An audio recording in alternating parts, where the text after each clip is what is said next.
अस्सलामुअलैकुम। उम्मीद करती हूँ कि आप सब खैरियत से होंगे। अल्लाह ताला आप सबको खुश रखे, आबाद रखे। आज मैं आपको कीमा मटर बनाना सिखाऊंगी। जैसा कि हम शादियों में खाते हैं, बहुत ही ज़बरदस्त जूसी और दानेदार सा कीमा। तो कुछ लोगों की शिकायत होती है कि हमसे घर में दानेदार कीमा नहीं बनता। तो मैं आज आपको घर में परफेक्ट तरीका बताऊंगी कीमा मटर बनाने का। तो चले स्टार्ट करते हैं। इसके लिए हमने 1 कप ऑयल ले लिया है और इसको मैं प्रेशर कुकर में बना रही हूँ क्योंकि हमें जल्दी बनाना है। अगर आप पतीली में बनाना चाहें तो पतीली में भी बना सकते हैं। 2 कटी हुई प्याज शामिल कर ली हैं। अब थोड़ा सा इसको पकाने के बाद अब हम इसमें अदरक लहसुन का पेस्ट शामिल करेंगे 2 चम्मच, और इसको भी अच्छे तरीके से भून लेंगे ताकि इसका कच्चापन जो है ख़त्म हो जाए।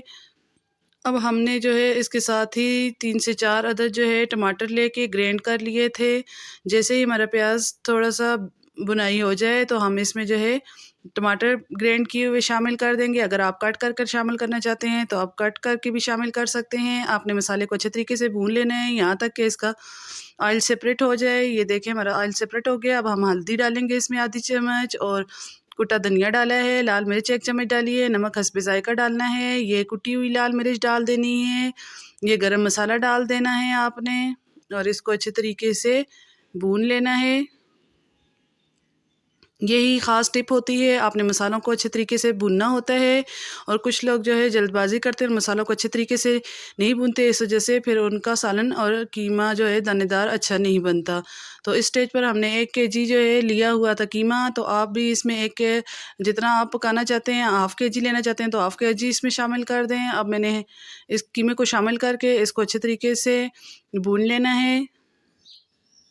बहुत अच्छे तरीके से भूनने के बाद अब हम इसमें 1.5 गिलास पानी डाल के इसको जो है 15 मिनट के लिए कुकर को चला देंगे ताकि हमारा कीमा अच्छे तरीके से गल जाए। तो अब मैं आपको बताऊंगी कि मटर आपने कौन से स्टेज पे डालने होंगे, किस वक्त डालने होंगे। ये देखें हमारा कीमा गल चुका है। अब हम इसमें 1 कप जो है दही डाल देंगे। इससे हमारा कीमा बहुत ही ज़बरदस्त दानेदार बनता है। और ये हमने मटर निकाल के रखे हुए थे, आधा किलो मटर हमने इसमें शामिल कर दिए हैं और इसको भी अच्छे तरीके से भून लेना है। अच्छे तरीके से भुनने के बाद ये देखें जब ये मटर गल जाएं तो हमारा कीमा तैयार हो चुका है। इस स्टेज पर आकर हमने हरी मिर्चें, अदरक और हरा धनिया डाल देना है और थोड़ा सा पानी डाल देना है। अगर आप पानी स्किप करना चाहते हैं तो स्किप कर सकते हैं। अगर भुना हुआ कीमा खाना चाहते हैं तो भुना हुआ कीमा आप रख लें। और ये देखें हमारा दानेदार सा कीमा तैयार हो चुका है। अगर आप इस तरह का कीमा बनाना चाहें तो आप जो है मेरी रेसिपी को फॉलो कर सकते हैं।